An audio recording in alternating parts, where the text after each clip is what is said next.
સુરતથી મહત્વના સમાચાર પ્રાપ્ત થઈ રહ્યા છે। Surat Daboli BRTS bus stand પાસે ટ્રેક પહોળો કરવાનો હોવાથી રેલિંગ હટાવવાની કામગીરી શરૂ કરવામાં આવી છે।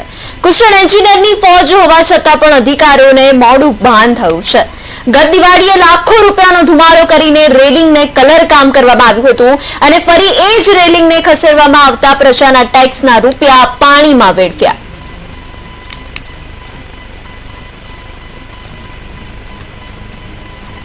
सूरत महानगरपालिका द्वारा शहर में नागरिकों ने सस्ता दरे परिवहन सेवा મળી રહે એ હેતુથી બીઆરટીએસ અને સિટી લિંક બસ સેવા શરૂ કરવામાં આવી છે। લાખો કરોડો રૂપિયાનો ધુવાડો કરી એક સિટી લિંકના બસ સ્ટેન્ડ પાછળ ખર્ચવામાં આવી રહ્યા છે, પરંતુ સુરત મહાનગરપાલિકાના અધિકારીઓએ અક્કલનું પ્રદર્શન કર્યું છે। ખાસ કરીને આપ જોઈ શકો છો દ્રશ્યોમાં પ્રથમ આ બીઆરટીએસ જે બસ સ્ટેન્ડ બનાવવામાં આવ્યા છે, પરંતુ હાલમાં નવી બસો આવવાથી આ બીઆરટીએસ કોરિડોરનો જે ટ્રેક છે તેને પહોળો કરવામાં આવી રહ્યો છે। આપ જોઈ રહ્યા છો રેલિંગ છે, એ રેલિંગને ખસેડવામાં આવી રહી છે, ત્યારે આ બીઆરટીએસ ટ્રેક પહોળો કરાયો છે, પરંતુ અડીને આવેલો આમ લોકો માટેનો જે ટ્રેક છે તે સાંકડો થઈ રહ્યો છે, ત્યારે ક્યાંક ને ક્યાંક અકસ્માતોની શક્યતાઓ સેવાઈ રહી છે। સીધા આપણે દ્રશ્યો બતાવી રહ્યા છે। સુરત મહાનગરપાલિકામાં કુશળ એન્જિનિયરોની ફોજ છે, પરંતુ આ કામ પહેલેથી કરવું જોઈએ તેની જગ્યાએ મોડું તત્વજ્ઞાન આવ્યું છે અને અત્યારે આ બીઆરટીએસ જે રેલિંગ છે તેને ખસેડવામાં આવી રહી છે, કારણ કે જે નવી બસો આવી છે તેની સાઈઝ ને લઈને આ ટ્રેક સાંકડો પડી રહ્યો છે, ત્યારે આ રેલિંગ ને અન્યત્ર ખસેડવામાં આવી રહી છે। બંને બાજુ જે દબાણો થઈ રહ્યા છે, આ દબાણો મામલે જે કાર્યવાહી કરવી જોઈએ તેના નામે મીંડું જોવા મળી રહ્યું છે। આપણી સાથે કેટલાક સ્થાનિક નાગરિકો છે, તેમની સાથે વાત કરીએ। મારું નામ ભરતભાઈ મિયાણી। કામગીરી થઈ રહી છે, ટ્રેક પહોળો કરવામાં આવી રહ્યો છે, શું એન્જિનિયરો 1.5 લાખના પગાર મેળવે છે, તેમને બુદ્ધિ નહોતી, અત્યારે બુદ્ધિનું પ્રદર્શન થયું?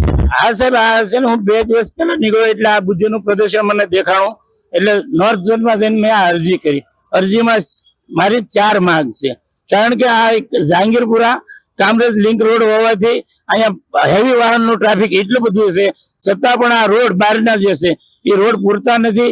બંને બાજુ બિલ્ડિંગો બનાવીને એપાર્ટમેન્ટ થી દબી દે અને રોડ હાંકડા કરીને ભ્રષ્ટાચારનો ભોગ બનેલો છે, અને આજની તારીખમાં આ બીઆરટીએસ જે ભ્રષ્ટાચારનો ભોગ બન્યો હતો એ રોડ પહોળો કરવાથી, બહારની સાઈડ હાંકડી કરવાથી બહારના રોડના ટ્રાફિકનો વિક્ષેપ ઉભો થયો છે, ત્યારે સર્વિસ રોડ નથી, ફૂટપાથ નથી, અને બહારની સાઈડોમાં દિવાલો ખડકી દીધી એપાર્ટમેન્ટ વાળો, અને 95% જે વસ્તીને પસાર થવાનું છે ત્યાં વ્યવસ્થા ઉભી કર્યા વગર મ્યુનિસિપાલિટી બીઆરટીએસ બસ સ્ટોપ ને જે અંદરનો રસ્તો છે એ પહોળો કરવા માંગે છે, એટલે મેં અરજી કરી છે, વાંધો ઉપાડ્યો છે, અને આ રોડને જે પહોળો કરતા અટકાવીને પેલા બહારની સાઈડો ખુલ્લી કરી અને ફૂટપાથ અને સર્વિસ રોડ કરી અને કામરેજ થી જહાંગીરપુરા જાતો પુલ છે એનું દબાણ ખુલ્લું કરી અને પછી તે અંદરના રોડને પહોળા કરવામાં આવે। જોઈ શકો છો અત્યારે જે બીઆરટીએસ કોરિડોર છે, કોરિડોરના દ્રશ્ય બતાવી રહ્યા છે। ખાસ કરીને શાસકો દ્વારા બીઆરટીએસ જે કોરિડોર ને લઈને એક સિટી લિંકના જે બસ સ્ટેન્ડ પાછળ લાખો રૂપિયાનો ધુવાડો કરવામાં આવ્યો છે, અને આ બસ સ્ટેન્ડમાં જે એલઈડી મૂકવામાં આવ્યા હતા, પરંતુ એલઈડી પણ અત્યારે ગાયબ છે। ખાસ કરીને આ ટ્રેક ઉપર ખાનગી વાહનો પસાર ન થાય જેને લઈને સેન્સર ગેટ પણ મૂકવામાં આવ્યા હતા, આ સેન્સર ગેટ પણ બંધ હાલતમાં જોવા મળી રહ્યા છે। સુરત મહાનગરપાલિકાના શાસકો દ્વારા ખાસ કરીને આવા પ્રકલ્પોને લઈને વાહવાઈ લૂંટવામાં આવે છે, પરંતુ આ પ્રકલ્પોની યોગ્ય માવજત થવી જોઈએ, માવજતનો અભાવ જોવા મળી રહ્યો છે। આપણે સીધા દ્રશ્ય બતાવી રહ્યા છીએ।